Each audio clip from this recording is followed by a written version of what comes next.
कराची जैसे शहर में एक 18 साल की लड़की जो अपने कॉलेज में पढ़ती है, एफएससी कर रही है, एक दिन वो अपने कॉलेज आती है और बेहोश हो जाती है। जैसे ही कॉलेज की मैनेजमेंट को पता चलता है कि लड़की बेहोश हो गई है, तरह तरह के ख्यालात मैनेजमेंट के जहन में आते हैं। पहला ख्याल ये आता है कि लड़की जिंदा तो है, इसको कुछ हो तो नहीं गया, फौरन हमें एम्बुलेंस बुलानी चाहिए। कुछ टीचर्स, कुछ मैनेजमेंट कहती है जल्द अज जल्द इसके माँ बाप से रब्ता करें। कुछ एम्बुलेंस बुलाने में लग जाते हैं, कुछ इस बात से डर जाते हैं कि कहीं कुछ और बच्चे इसकी वीडियो बनाकर सोशल मीडिया पर ना डाल दें। अगर ऐसा करेंगे तो कॉलेज की कितनी बदनामी होगी कि इस लड़की के साथ क्या हुआ है। कॉलेज की मैनेजमेंट एम्बुलेंस बुलाती है और अस्पताल भेज देती है। इतनी देर में मैनेजमेंट इसके माँ बाप को अपडेट करती है। इसका बाप जो सेल्स की नौकरी करता है एक प्राइवेट कंपनी के साथ, उसके इस बच्ची के अलावा 2 बच्चे और हैं, यानी टोटल 5 लोगों का हाउस होल्ड है जिसमें 3 बच्चे और माँ बाप शामिल हैं। उसकी तनख्वाह 50,000 रुपए माहाना है। अब इस 50,000 रुपए से इस बाप ने अपने बच्चों को पालना भी है। लड़की को अस्पताल भेजा जाता है और अस्पताल जाकर अस्पताल के ईआर डिपार्टमेंट में, इमरजेंसी डिपार्टमेंट में लड़की को रखा जाता है। जैसे ही इमरजेंसी में डॉक्टर्स आते हैं, डॉक्टर्स कहते हैं कि हमें नहीं पता कि ये लड़की क्यों बेहोश हुई है, हमें इसकी इन्वेस्टिगेशन करनी पड़ेगी। लिहाजा इसकी इन्वेस्टिगेशन के लिए हमें इसका लिवर टेस्ट करना है, हमें सीबीसी का टेस्ट करना है, थायराइड का टेस्ट करना है, इसके अंदर विटामिन की डेफिशिएंसी तो नहीं है, कैल्शियम की डेफिशिएंसी तो नहीं है, हमें इसका टेस्ट करना है, हमें ग्लूकोज का टेस्ट करना है। और ये सारे टेस्ट करने के बाद 38,000 रुपए, 50,000 रुपए कमाने वाला बाप 38,000 रुपए अस्पताल को पे करता है। और अस्पताल में डॉक्टर्स की हतमी रिपोर्ट ये आती है कि इस लड़की को हीट स्ट्रोक हुआ है, सन स्ट्रोक हुआ है, यानी 90% जो टेस्ट इस लड़की के किए गए हैं वो गैर जरूरी थे। अब इस बाप ने अपनी बच्ची को लिया, घर आ गए, इसकी खातिर मदारत की, इसकी तीमारदारी की और once again the girl is good to go back to her studies. लेकिन यहां पर एक बहुत बड़ा सवाल आता है। वो सवाल ये आता है कि आज जिस शिफा के नाम पर आज आप अस्पतालों में जाते हैं कि शायद आपको शिफा हासिल हो जाए, आज अस्पतालों का बिजनेस मॉडल है आप बीमार नहीं हैं, आप कस्टमर हैं। अब ये बीमारी और कस्टमर्स का सिलसिला फार्मास्यूटिकल इंडस्ट्रीज ने कैसे शुरू किया, कहानी क्या है, आइए समझते हैं।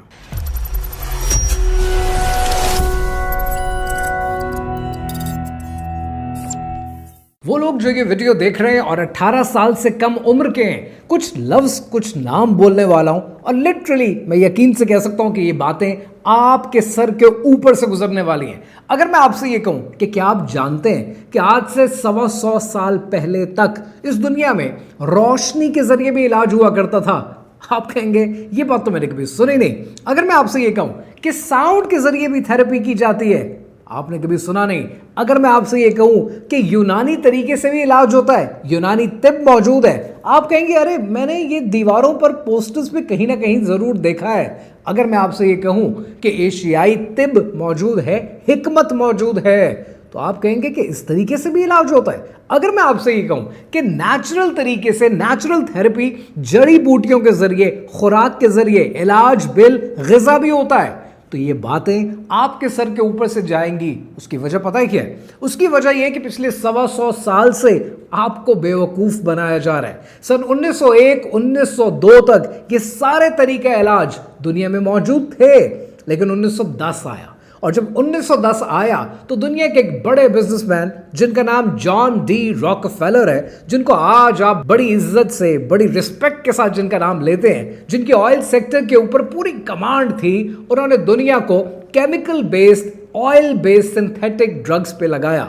1910 में फ्लेक्सनर रिपोर्ट बनी और इस फ्लेक्सनर रिपोर्ट ने दुनिया के हर तरीके इलाज को इलीगल और क्वैकरी डिक्लेयर कर दिया।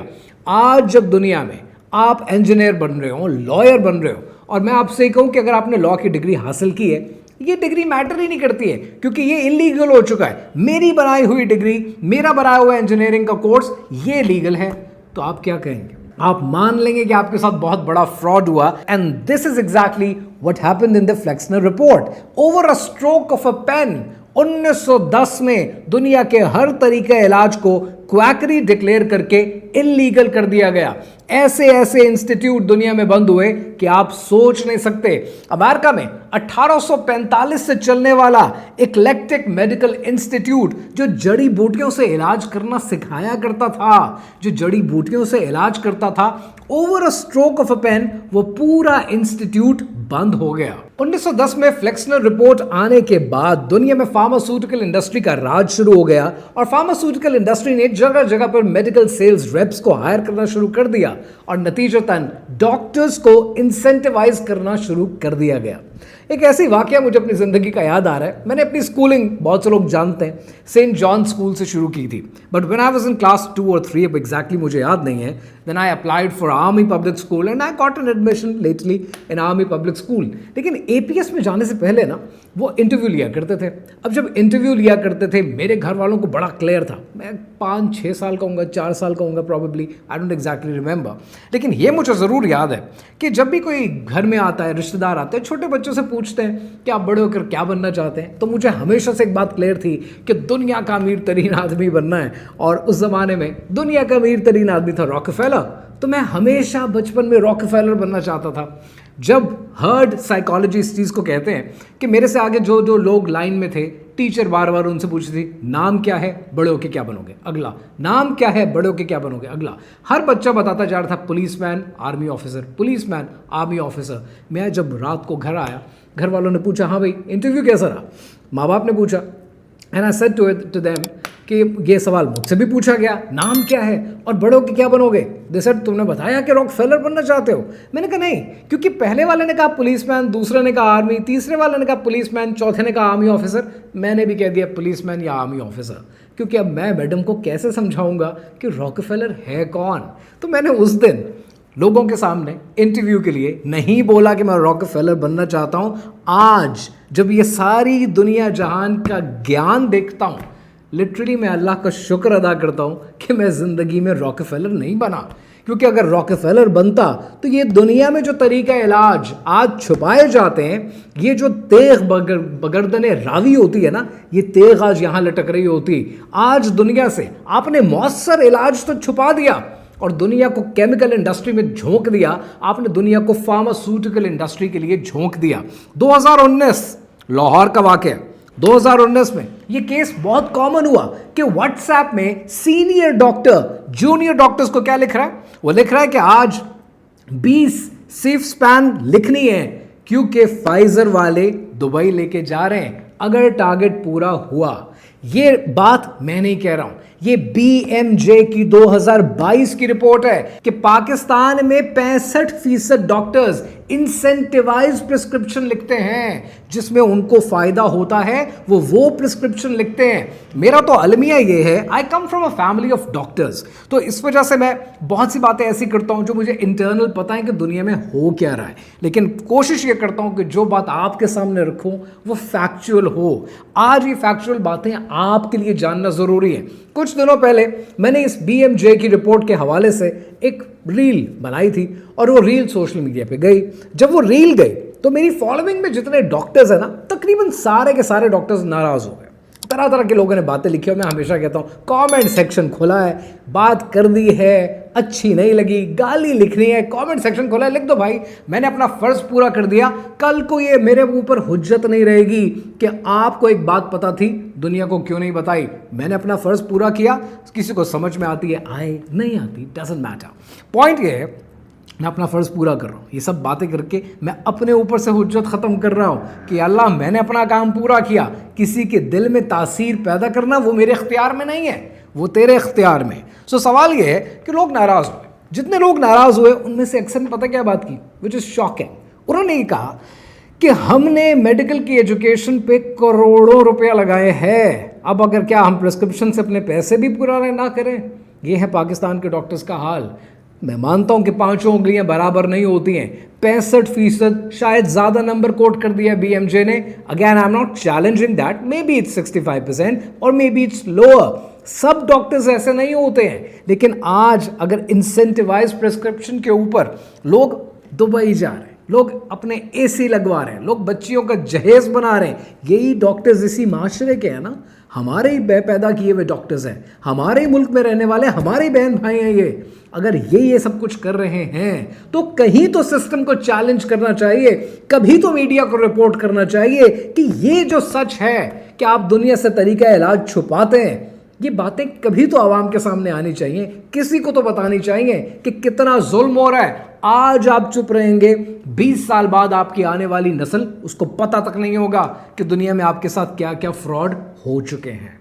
अभी और सुने, पाकिस्तान हेल्थ जर्नल कहता है कि प्राइवेट हॉस्पिटल्स की 65% इनकम पता है कहां से आती है? उनकी 65% इनकम डायग्नोस्टिक टेस्ट से आती है। मैं ये नहीं कह रहा कि सारे टेस्ट बेकार होंगे या सारे टेस्ट जो है वो सिग्निफिकेंट नहीं होते, लेकिन बहुत से टेस्ट ऐसे होते हैं जिनकी ज़रूरत नहीं होती है। आज प्रॉब्लम यह है कि हम डॉक्टर को इलाज सिखाते हैं और केमिस्ट को सिखाते हैं कि दवाई के अंदर क्या है। This should be one part. Doctor should know what goes on in the chemical. Doctor को अगर ये नहीं पता तो जो मेडिकल रेप आकर सुना देगा वो अमना सदकना उस पर ईमान ले आएगा कि जो इसने कह दिया है वही बात सच है। इस चीज को केटर फॉर करने की जरूरत है। चाहे मेडिकल की पढ़ाई आपको लंबी करनी पड़े या छोटी करनी पड़े, आपको ये सच लोगों के सामने रखना है और ये सच रखना जरूरी है। आज डेटा ये कहता है कि अमेरिका में एक एवरेज अमेरिकन पता कितना पैसा खर्च करता है हर साल सिर्फ डायग्नोस्टिक टेस्ट के ऊपर? $1400 एनुअली। इतना पैसा है। ऑनेस्टली स्पीकिंग, जितनी ये फ्लरिशिंग इंडस्ट्री है, बीइंग एन एंटरप्रेन्योर, अगर आप मुझसे पूछेंगे कि पैसा किधर है, तो सर्टनली मैं भी आपसे ये कहूंगा कि भाई पैसा कमाना है ना तो एक लैब बनाओ यार, लैब बनाओ। दुनिया ने आना है, इलाज करना है, कभी इस टेस्ट के पैसे, उस टेस्ट के पैसे, 4000, 6000, 8000, 50,000, डॉक्टर से ज्यादा पैसे आप कमा लोगे। But this is not the video where we are discussing the entrepreneurship. This is the video that should be an eye opener for you. तो आज इस वीडियो के तवस्सुत से मेरी कोशिश ये नहीं है कि मैं आपको कोई मेडिकल एडवाइस दूं, ना मेरी कोशिश है कि किसी कंपनी को मैं डिफेम करूं, लेकिन वो सच जो दुनिया में मौजूद है, ये सवाल हैं जो आपने पूछने हैं अपने आप से भी, अपने डॉक्टर से भी और अपनी फार्मास्यूटिकल इंडस्ट्री से भी, लेकिन सबसे ज्यादा अपने मीडिया से भी, क्योंकि मीडिया इन चीज़ों पर बात नहीं करता।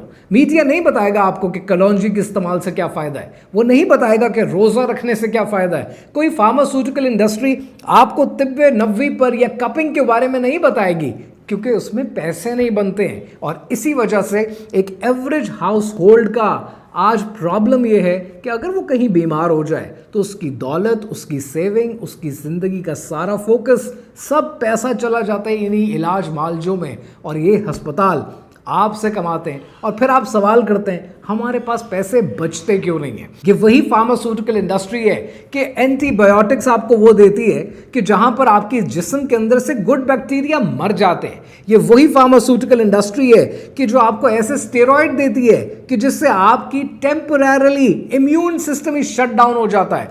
ये वही फार्मास्यूटिकल इंडस्ट्री है जो आपको वो वैक्सीन्स देती है कि सीडीसी की 2018 की रिपोर्ट कहती है कि इन वैक्सीन्स के अंदर मेटल और एल्यूमिनियम पाया जाता है। ये वो फार्मास्यूटिकल इंडस्ट्री है। और आज हमने आपको इस सिस्टम के मुताबिक इतना ढाल लिया है कि एक जुकाम मतलब एंटीबायोटिक, एक छींक मतलब मल्टीविटामिन और एक थकन पे सीधा इंजेक्शन ठोक दो।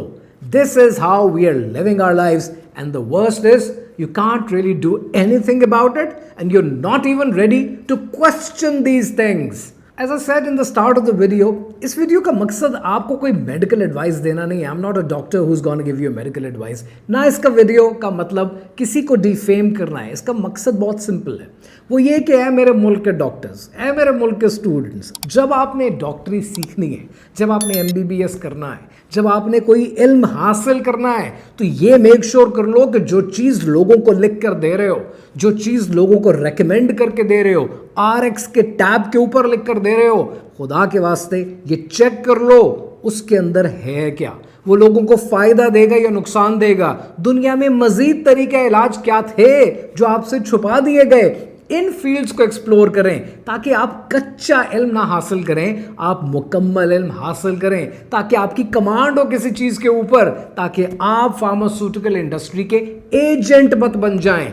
आप मालिज हैं, आप मसीहा हैं, आप इलाज करें। वो शायर कहता है ना कि देखा था कभी हमने मोहब्बत का जनाजा, देखा था कभी हमने मोहब्बत का जनाजा, बाकी है अगर कुछ तो दिखा क्यों नहीं देते, बेनूर है जो शम्मा बुझा क्यों नहीं देते, तुम अच्छे मसीहा हो दवा क्यों नहीं देते।